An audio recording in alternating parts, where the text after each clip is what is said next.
कर सकेंगे। यानी आसिम मुनीर साहब अपनी लाइफ में पूरी जिंदगी में कुछ भी करें, ये राह चलते किसी को कत्ल कर दें, ये किसी के साथ कोई ज्यादती कर दें, कोई जुल्म कर दें, आसिम मुनीर साहब किसी के साथ कोई फ्रॉड भी कर दें, ये कुछ कर दें दुनिया के अंदर, आसिम मुनीर साहब के खिलाफ अब पाकिस्तान का कानून कभी कोई कार्रवाई नहीं कर सकेगा। वजह यह है कि इनको ताहयात इस्तिस्ना मिल गया है, क्योंकि ताहयात रहेंगे।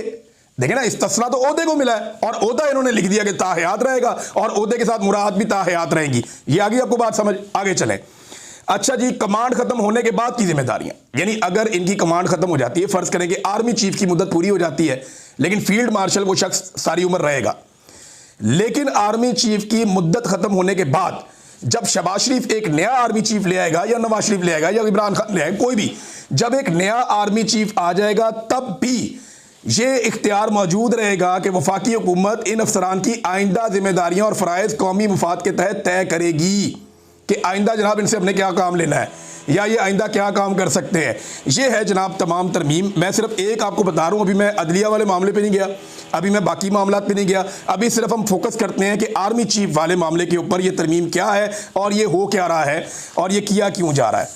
देखें, इनमें हमें 3-4 चीज़ें एक दफ़ा फिर मैं क्लैरिफाई कर दूँ। इसका फ़र्क क्या पड़ेगा? फ़र्क ये पड़ेगा कि मौजूदा जो फील्ड मार्शल आसिम मुनीर साहब हैं, ये अब सारी ज़िंदगी फील्ड मार्शल रहेंगे, नंबर 1। नंबर 2, इनके पास बाकी तमाम फोर्सेस की कमांड भी आ जाएगी। नंबर 3, जो अहम तरीन पोस्ट है जहां पे पाकिस्तान के स्ट्रेटेजिक बहुत बड़े बड़े एटम बम ये वो सब, वो कमांड भी इनकी मुशावरत के साथ ही बंदा आएगा या इनकी सिफारिश के साथ बंदा आएगा। इनकी सिफारिश से बाहर वज़ीर आज़म कुछ नहीं कर सकता। नंबर 4, इनको ताहयात, क्योंकि इन्होंने फील्ड मार्शल रहना है तो ताहयात इनको इनकी मुराद मिलती रहेंगी। नंबर 5, जब ये ताहयात फील्ड मार्शल रहेंगे तो ताहयात इनको एक इस्तिस्ना आइन में मौजूद रहेगा कि इनको कोई छेड़ नहीं सकता, इनको कोई उंगली नहीं लगा सकता, इनके ऊपर कोई केस नहीं बन सकता। पाकिस्तान का कोई थाना, कोई FIA का दफ्तर, कोई किसी भी एजेंसी का दफ्तर, कहीं पे कोई मुकदमा आसिम मुनीर साहब के ऊपर नहीं बन सकेगा। वजह क्या है कि उन्हें एक कानूनी इस्तिस्ना हासिल हो चुका है और ये आइन में दर्ज कर दिया गया है कि उनके खिलाफ कुछ नहीं होगा। वैसे ये लगे हाथों जरदारी ने और गवर्नर ने भी ले लिया कि सारी जिंदगी के लिए इसके अंदर उन्होंने शामिल किया हुआ है। अभी तरमीम पास नहीं हुई, लेकिन शामिल इन्होंने करवाया हुआ है कि जरदारी को भी और जो गवर्नर थे उनको भी, यानी सदर को भी और गवर्नर को भी, जितने भी हैं उन सबको भी ताहयात इस्तिस्ना होगा, उन्हें कभी भी उनके ऊपर कोई केस नहीं बनेगा। लेकिन इसका इतलाक जो है वो आइंदा से करेंगे, पीछे से नहीं करेंगे। अभी वालों को फायदा देंगे, पहले वालों को बिल्कुल फायदा नहीं देंगे। पहले वालों को दिया तो उमर चीमा बाहर आ जाएगा, पहले वालों को दिया तो बाकी लोग जो है उनकी भी बचत हो जाएगी।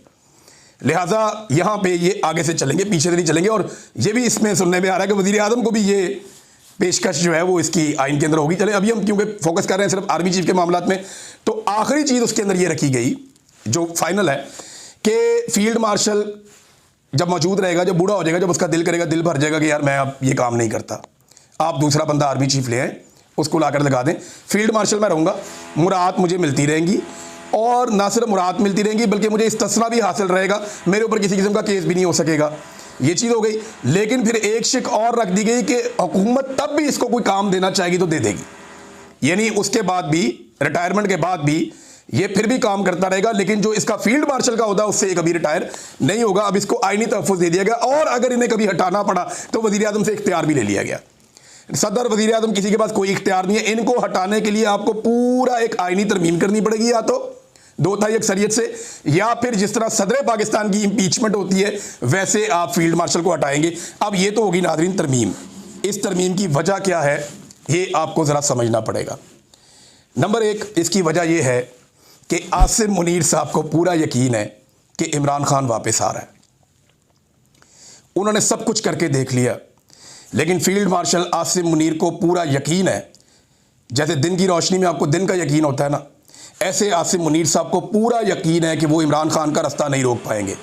उन्हें पता है कि इमरान खान का रास्ता रोकना नामुमकिन है, इमरान खान वापस आएगा और इसी बात का उन्हें खौफ है। यानी आसिम मुनीर साहब को इस बात का खौफ है कि अगर इमरान खान वापस आएगा तो मेरे साथ क्या होगा, या अगर अवामी हुकूमत आ गई तो मेरे साथ क्या होगा। ये जो खौफ है ना, ये जीने नहीं देता, ये खौफ इंसान को सांस नहीं लेने देता, ये खौफ आपको ज़हनी तौर पे इंतशार का शिकार कर देता है, परेशानी का शिकार कर देता है। अपने उस खौफ से बचने के लिए आसिम मुनीर साहब ने अपने इर्द गिर्द आइन की एक दीवार खड़ी की है। इसको आप समझ लें, सिंपल कर लें। आसिम मुनीर साहब को इस बात पे पूरा ईमान है उनका, और उन्हें इस बात का पता है कि हर हाल में इमरान खान ने वापस आना है, और आसिम मुनीर साहब की बस हो गई है। उन्हें पता चल गया कि इस आदमी का रास्ता नहीं रोका जा सकता, ये प्रेशर आना ही आना है। अभी ये ट्रंप के बलबूते पे थोड़ा पाकिस्तान की हुकूमत और एस्टेब्लिशमेंट उछल कूद कर रही है, लेकिन बड़ी जल्दी ये भी बंद हो जाएगी। ट्रंप इनका चेजा लगा रहा है, वो मैं आपको बताऊंगा किसी और वीलॉग में, वो उनके साथ कैसे खेल रहा है वो आपको बाद में बताते हैं। लेकिन ये बात आप जहन में रख लें कि आसिम मुनीर साहब डरे हुए हैं इमरान खान से। उनको पता है कि ये बंदा आ गया या अवामी हुकूमत आ गई तो हमने जो कुछ कर छोड़ा इस मुल्क के साथ उसका खुमियाजा हमें भुगतना पड़ेगा।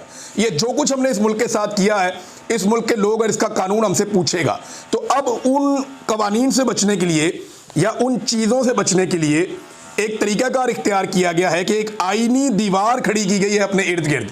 उस दीवार के अंदर क्या है कि मैं सारी ज़िंदगी रिटायर ही नहीं होऊंगा, मुझे सारी ज़िंदगी मुराहत मिलती रहेंगी, मुझे जो है सारी ज़िंदगी इस्तिस्ना रहेगा, मेरे ऊपर कोई केस नहीं होगा, और मुझे हटाया भी नहीं जा सकेगा। अगर हटाना है तो या तो 2/3 अक्सरियत लेकर आओ या मुझे सदर पाकिस्तान की तरह इम्पीच करो, और मैं जब चाहूंगा किसी भी हुक्मरान से कह के कोई और ओहदा भी ले लूंगा और उसको इंजॉय करूंगा।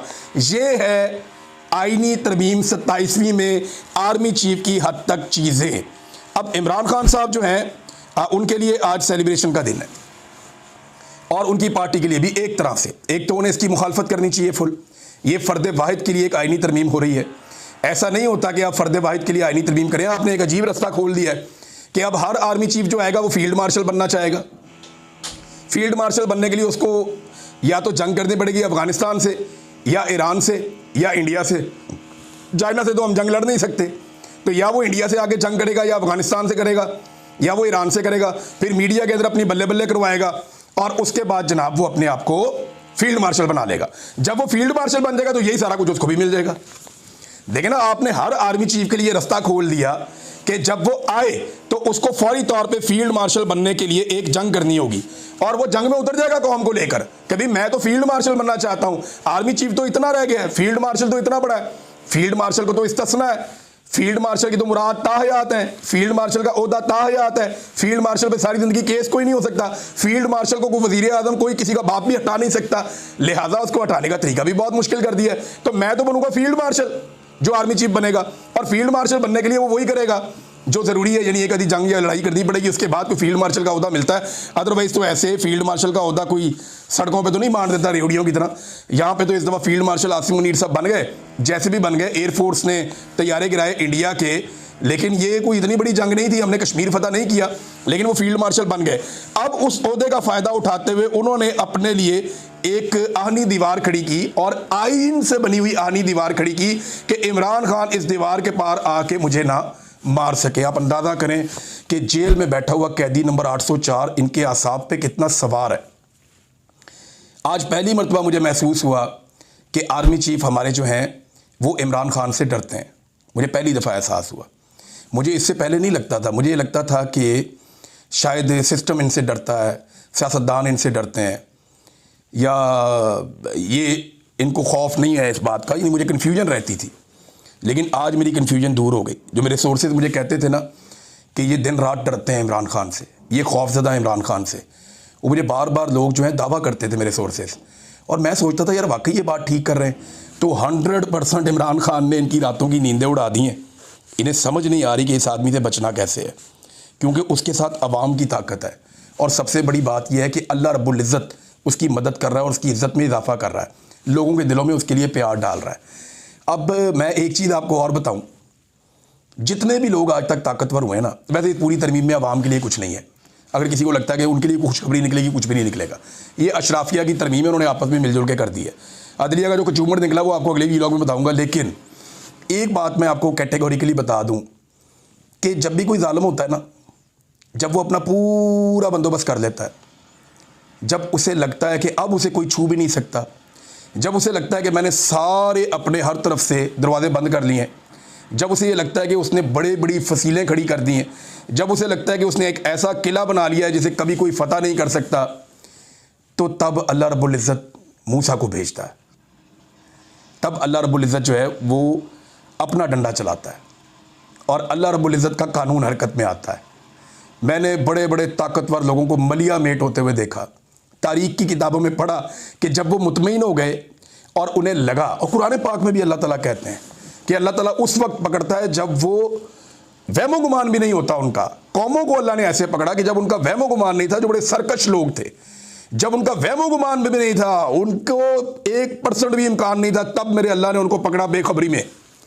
तो बेखबरी कब होती है? जब आप मुतमईन हो जाते हैं। अब इतने सारे इक़दाम करके ये निज़ाम मुतमईन हो जाएगा कि इमरान खान हमारा कुछ नहीं बिगाड़ सकता।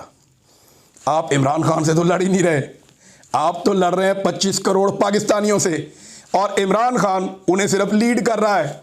लड़ाई तो आपकी 25 करोड़ पाकिस्तानियों से है, और लड़ाई आपकी अल्लाह रब्बुल इज़्ज़त के असूल और कानून और ज़ाब्ते के साथ है कि आप जुल्म कर रहे हैं, जबर कर रहे हैं, फस्तायत कर रहे हैं, आप माओ और बेटियों को परेशान कर रहे हैं, आप चादर और चार दीवारी का तकद्दुस पामाल कर रहे हैं। तो आपकी लड़ाई अल्लाह रब्बुल इज़्ज़त की कुदरत से है, आपकी लड़ाई पाकिस्तान के 25 करोड़ अवाम से है। इमरान खान तो सिर्फ आपके और अवाम के बीच में खड़ा हुआ है, और उससे इतना खौफ इमरान खान का। मेरे ख्याल में इसको इस एंगल से ज़रूर सोचें कि खौफ इमरान खान का जो है वो रगों में उतर गया, इनकी हड्डियों में बैठ गया, और अब ये तरमीमें कर करके अपने आप को बचा रहे हैं कि जनाब कुछ करो, अपनी अपनी जान बचाओ। ये जनाब आर्मी चीफ की हद तक जो एक तरमीम हुई, मैंने आपको बता दी कि जो अस्करी क़यादत उसकी कमान के अंदर, जो आइन के अंदर तरमीम की गई, मैंने आपको बताया। फर्दर इस पर बात करेंगे। अब तक के लिए इतना, अपना ख्याल रखिएगा, अपने चैनल का भी। अल्लाह हाफिज़।